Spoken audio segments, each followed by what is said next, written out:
Bonjour, alors on va faire un petit point sur les actions qui vous intéressent, notamment celles que j'avais pas eu le temps de faire en fin de semaine. Donc on va voir ça ce week-end avant de rattaquer. Comme d'habitude, avant de commencer, je rappelle que les informations et analyses données sur cette chaîne sont données à titre indicatif et ne peuvent pas être considérées comme un conseil en investissement. L'investissement en bourse est risqué et vous êtes responsable de tous les investissements que vous faites. Alors on va commencer par ESSO. Pourquoi? Parce que on a notamment eu récemment des sanctions sur le pétrole iranien de la part des États-Unis. Ça pourrait aussi mettre la pression sur le pétrole et donc maintenir les cours. Pourquoi? Parce qu'il y a aussi l'OPEP, la réunion de l'OPEP qui a confirmé le retardement de son augmentation de barils, de production de barils. Donc on est toujours dans une production pour répondre à la demande qui n'augmente pas. Donc c'est pour éviter justement une baisse assez forte du prix du pétrole à court terme. Maintenant, à moyen terme, on est toujours plutôt neutre sur ces niveaux-là, autour des 70. Mais il y a quand même des pressions sur le pétrole iranien. Et puis il y a l'hiver aussi qui arrive. Donc tout ça devrait, je pense, à minima garder un pétrole relativement cher aux alentours des 70, hein, relativement parce qu'on vient de très loin. Maintenant, à court terme, oui, il y a une certaine pression, mais il y a aussi des détentes et puis éventuellement des conflits. On l'a vu notamment avec la Syrie aussi plus récemment, donc toujours des possibles tensions géopolitiques qui fassent repartir le pétrole à la hausse. Donc, malgré quand même le fait qu'on n'ait toujours pas la demande qui repart très forte, que ce soit aux États-Unis ou en Chine, on a des petites tensions qui devraient permettre au pétrole à minima de résister et peut-être de repartir. Donc si on a un hiver assez froid, si on a encore des explosions au niveau de la guerre au Moyen-Orient et une demande qui repart dans les gros blocs, notamment USA, Chine, le pétrole et les actions en relation avec le pétrole et parapétrolières pourraient confirmer, d'autant qu'elles ont pas mal baissé. On le voit, on a vu Total récemment, là c'est pareil sur Esso. C'est trop tôt, je pense, quand même, pour rentrer pour Esso. Il faut attendre justement ce signal de reprise, ce signal de Brent qui repart, et on l'aura sur beaucoup de valeurs également, sur Total, sur les valeurs américaines. Et ça devrait pouvoir faire repartir, je pense, ces valeurs-là. Mais là, sur Esso, ça semble un peu tôt. Il y a peut-être même la zone de gap à aller chercher sur les 78. Elle est toujours aussi intéressante parce qu'elle a un côté opéable, notamment de la part de l'américain, c'est BP. Il me semble, ou Exxon, c'est un des deux, qui a déjà des parts hein, dans Esso et donc qui pourrait retirer Esso de la cote éventuellement. Donc forcément une grosse prime en cas d'OPA.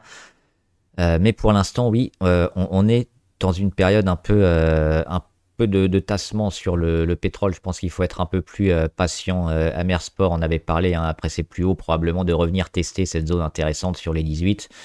On est déjà revenu une fois, mais on peut revenir ou un peu avant, d'autant qu'on est assez haut, il y a eu beaucoup de volumes, et notamment des volumes un peu à la vente dernièrement, donc plutôt aussi, alors si on peut rester, je pense, sur les ici, si on est dessus, hein, c'est peut-être cette zone-là autour des 22,40, 22,50 qu'il faut se garder comme stop, mais si on vient à les retoucher, on ira certainement un peu plus bas.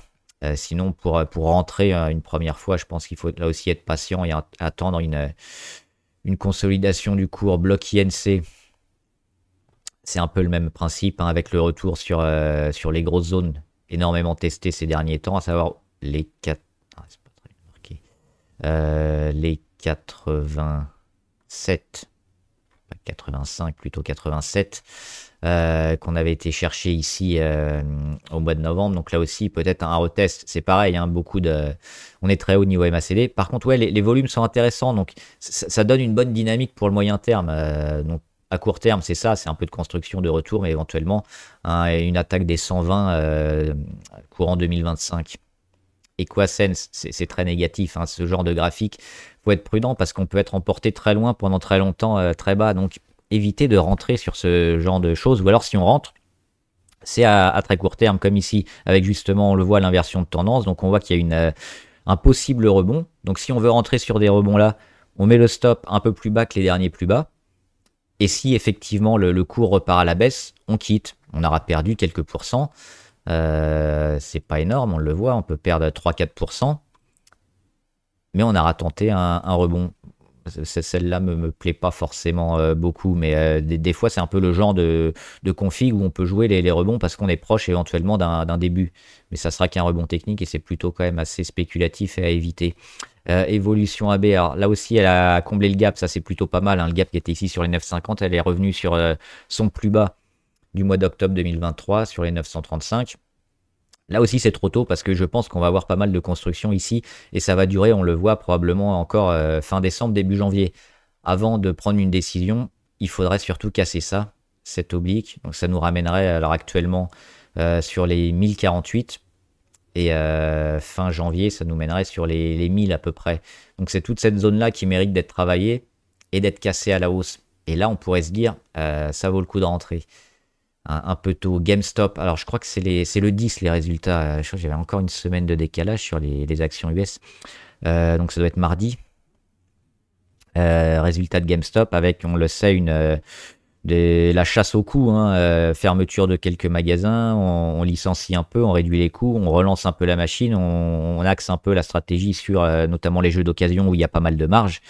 Et ça marche plutôt bien et ça devrait être confirmé dans les chiffres. Et on le voit, hein, les grosses spéculations qu'on avait eues, notamment avec Keith Gill, font plutôt. Alors, c'est toujours assez volatile, mais font plutôt part maintenant à quelque chose d'un peu plus fondamental et d'un peu plus solide.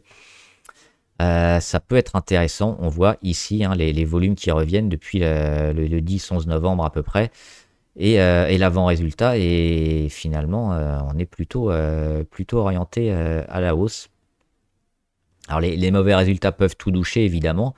Donc pour les plus prudents, on attendra que les résultats soient passés, mais il y a peut-être quelque chose à faire. Est-ce que le train n'est pas passé aussi? Parce qu'on est quand même passé assez rapidement. On a pris 42%, là, on est même monté à 55%. Donc ça reste très volatile, mais ça peut être intéressant avec les chiffres. Interparfum, oui, le comblage de gap ici sur les 38,95. On le voit. Je suis un peu surpris parce que les chiffres sont quand même super bons sur Interparfum. Les Lacoste notamment, hein, ils avaient pris la licence Lacoste. Ça a fait un carton. Le seul petit problème, c'est la trésorerie qui a été un peu mangée ces derniers trimestres et ces derniers semestres de la part d'Interparfum. Donc c'est là où un peu le bas blesse. Sinon, elle est quand même plutôt bien orientée et on le voit ici notamment depuis juillet 2023, hein, quasiment un an et demi, on a eu cette grosse baisse. La relance qui s'est faite ici, juillet 2024, donc il y a 6 mois. Et après, on consolide. Pour moi, tout ce travail-là qui est en train d'être fait depuis juillet, finalement, c'est du travail de construction, accumulation avant un redépart, parce que les chiffres sont bons, la visibilité est là. Maintenant, le marché, quand même, a tenté quelques départs, mais ça a jamais vraiment, c'est jamais vraiment parti. Maintenant qu'on vient de combler le gap, c'est quand même une donnée importante, hein, on le sait sur beaucoup de valeurs, les gaps sont amenés à être comblés. Donc, une fois qu'on y est revenu, une fois que le cours arrive quand même sur des niveaux plutôt bas et qu'il n'y a plus de vendeurs, on s'ouvre quand même la perspective d'un rebond intéressant. Donc sur Interparfum, je serais plutôt positif et enclin à acheter hein, cette zone-là parce que comblage de gap, parce que réaction. Il nous manque juste un petit pic de volume qu'on n'a pas. Et c'est ça qui me manque pour vraiment me dire le marché l'achète et les investisseurs se sont placés dessus. Mais probablement hein, plutôt positif quand même. Intuit. Pareil, le gap, sauf qu'il n'est pas comblé, on l'a frôlé. Donc j'aimerais bien qu'on y aille vraiment et qu'on le comble enfin. Alors là, il n'y a pas vraiment d'oblique pertinente. Ouais, c'est ça. Alors, on est revenu tester, hein, bien accumulé sur les moyennes. On repart, mais derrière, on rend. Moi, j'aimerais bien un retest sur les 622 et un rebond, c'est-à-dire ça. Hop, comblage de gap et rebond. Et c'est ça qu'il faut acheter. Parce que là, on a une bonne confirmation. Là, c'est un peu entre deux. Médiane technologie, toujours non. Hein, on a cassé cette zone-là des 3,87 environ. Alors, il y aura peut-être un petit rebond, mais pour l'instant, ce qu'on a souvent, c'est ça. On casse, on reteste et on fait échec. Donc c'est plutôt à éviter. Alors on peut aussi casser et confirmer. Mais acheter ce genre de config, c'est statistiquement pas très rémunérateur. Pierre et Vacances, plutôt bien. Les résultats, avec des résultats enfin positifs, notamment sur les bénéfices, hein, le résultat net qui devient vert. C'est le cas après une restructuration qui a duré longtemps et qui a sauvé un peu le groupe qui était au bord de la faillite. On a cette tentative de départ hein, qu'on a eu notamment ici toute l'année 2023. Et puis dernièrement, hein, enfin des bons résultats. Ça mériterait d'aller chercher un peu plus haut les 1,6, 1,8. Alors on a vu avec ce gap la mauvaise journée parce qu'on est parti très haut, on a tout vendu. Et derrière, finalement on tient. On tient quoi? Bah, les moyennes, toutes les moyennes qui sont rassemblées, ça c'est intéressant aussi. De l'accumulation sur moyenne comme ça en phase de retournement, ça précède généralement des retournements à la hausse. Les volumes aussi, beaucoup de monde qui revient, on le voit hein, sur les 2-3 dernières séances, c'est énorme. Et c'est en train de tenir et de garder le gap. Donc, une dimension un peu moins spéculative. On ne le paye pas trop cher non plus parce que toute la journée qui a été vendue là, et on revient sur la moitié environ, c'est pas énorme. Et on vise les 1,60. Donc, on va quand même aller chercher pas loin de 20%, voire plus. Ça semble intéressant, Pierre et Vacances, plutôt positif. Sanofi, c'est trop tôt aussi, hein, on vient de dégrader un peu sous la moyenne à 200, sous les 93. Alors on avait mis les petits scénarios hein, possibles. L'échec sur moyenne à 200 et puis la continuation de la baisse pour aller travailler ici avant un rebond ou alors déjà revenir ici et puis entamer une reprise assez forte. Il y a eu des investissements sur la recherche et le développement qui sont en train de payer. Mais pour l'instant, c'est pas trop acheté par le marché, donc plutôt mode observation fin décembre pour prendre une décision fin décembre ou début janvier. Sundown, c'est beau, c'est très beau, mais c'est super volatile et c'est déjà haut. Donc si on est dessus, très bien, on attache la ceinture, mais si on rentre, non, on rentre pas là-dessus évidemment, parce que les chances et les statistiques sur une phase de baisse et de conso qui arrive très court terme, elles sont énormes. On a une résistance ici sur les 18 qui va être compliquée. Donc le potentiel, il est près de 20%, mais la baisse, elle est peut-être de 40 ou de 60%. Donc le ratio gain-risque, il est négatif. Il n'y a que si on est dessus qu'on peut rester. Maintenant, à attendre éventuellement parce que la dynamique est bonne, le retournement est là, les volumes sont là. Il y a beaucoup de choses positives, mais les niveaux court terme ne sont pas intéressants. Moi, j'achèterais où? J'achèterais là, hein, sur les 8, 7 ou les 10, si on y revient. Et pas avant. SPI, peut-être le rebond sur SPI, notamment sur le rebond sur le support à 28,97. C'est un secteur aussi plutôt intéressant. Alors moi, c'est pas celui que j'ai joué notamment. Je suis plutôt sur Nexans, hein, dans un secteur un peu gros en termes de construction, on va dire, et d'équipement, de gros équipementiers. Ça devrait être intéressant quand même. Là, c'est sévère la chute. On peut rentrer sur pas mal de niveaux parce qu'on a ce rebond sur support qui est intéressant, cette inversion de tendance niveau MACD en territoire négatif avec le retour des premiers histos verts et les volumes qui sont là. Donc là, il y a un peu tout pour jouer. Le rebond technique, ça reste que du rebond technique parce que la tendance, elle est négative. Mais oui, on peut acheter évidemment et on doit presque, si on s'intéresse à la valeur, acheter ces niveaux-là. Si on recasse les 28, les 29, 28, 50, faut partir. C'est pas grave d'acheter et de quitter peu après si la tendance se fait pas. Parce que là aussi, on a un ratio gain-risque positif. Le risque, il est où? Il est environ ici sur les 4-5%. C'est le risque de perte. Si on revient là, on quitte. Et le rebond technique, on peut aller jouer ici les 13%. Donc il est positif et éventuellement mieux avec un retournement. Donc oui, c'est des niveaux à jouer. Super microcomputer qui va plutôt bien. Alors, accusé un peu de fraude, il y a eu des enquêtes. Apparemment, il n'y a pas grand-chose. Ça reste un peu risqué quand même, mais il y a du monde qui revient. Il y a des volumes. On n'est pas loin de combler le gap. C'est spéculatif. Alors, on peut gagner pas mal quand même parce que il y a des gros volumes, il y a des grosses journées, c'est volatile. Mais il faut savoir ce qu'on achète, il y a un risque sur Super Microcomputer et c'est pas une valeur d'investissement en retournement ou en tendance haussière. Là, on va vraiment jouer le trading et la dynamique et les tendances. Donc attention, D'autant que on arrive déjà proche des premiers objectifs hein, de rebond qui se sont faits ici à partir de mi-novembre à fin novembre. Et on est plus loin on n'est pas loin de les atteindre. Donc, rentrer maintenant, c'est un peu tard, je pense, pour jouer le rebond. Ubisoft avec des rumeurs de rachat, notamment de Tencent, hein, le chinois.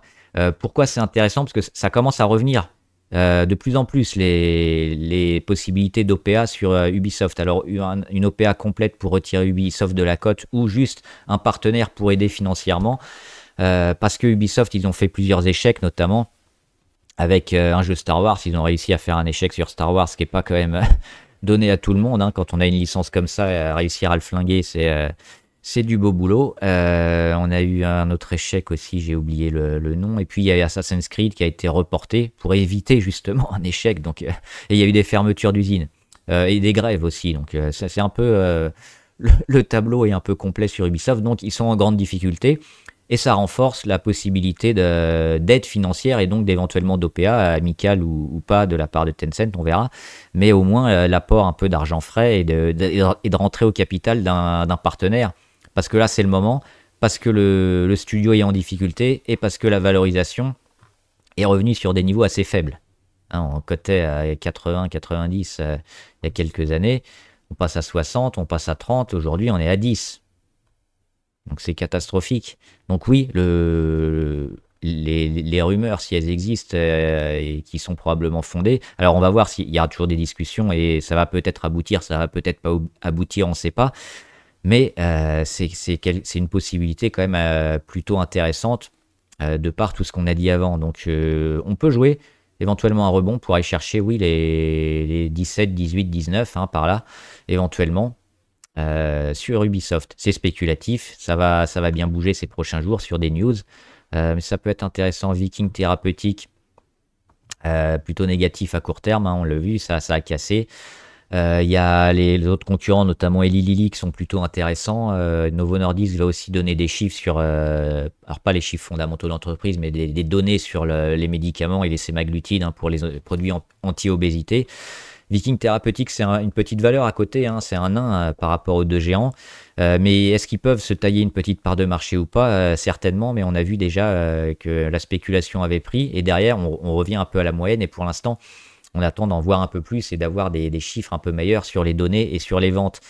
Et pour l'instant, c'est pas trop le cas. Donc, je pense qu'il faudra mieux acheter la bonne nouvelle quand elle arrivera.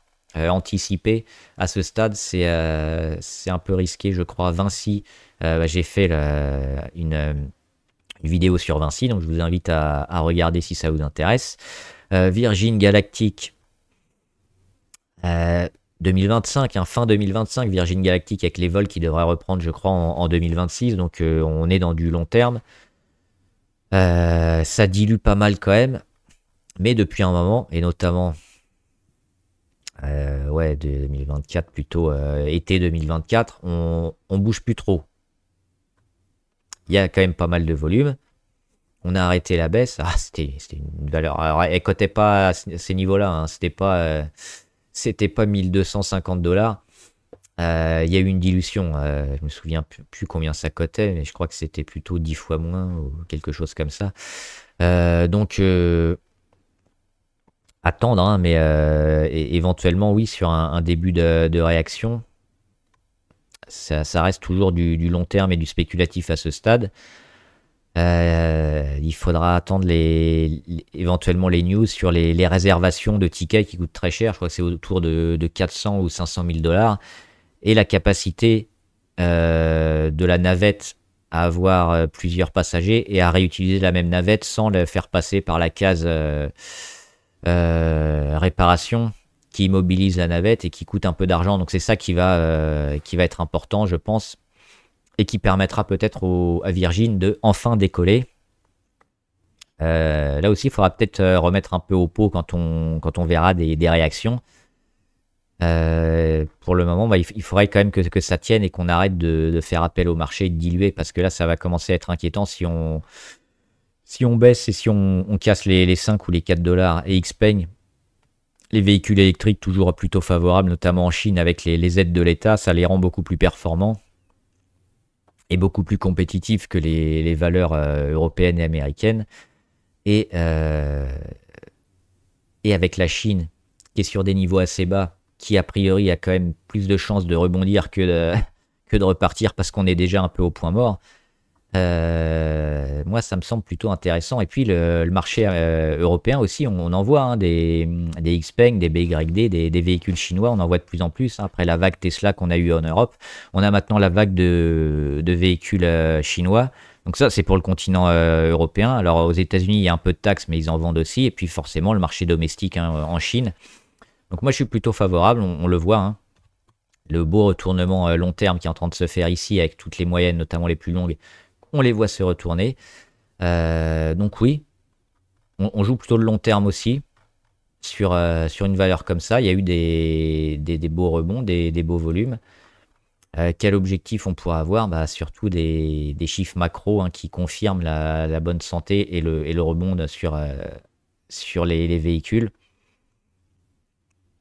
Pas vraiment de données clés à court terme, sauf les 15-6 à les casser qui confirmeront, je pense, janvier ou février au plus tard. Voilà, j'espère que la vidéo vous a aidé. N'hésitez pas à me dire ce que vous en pensez. Puis à la semaine prochaine, on nettoie la liste et on fera d'autres valeurs. Bon trade, à plus!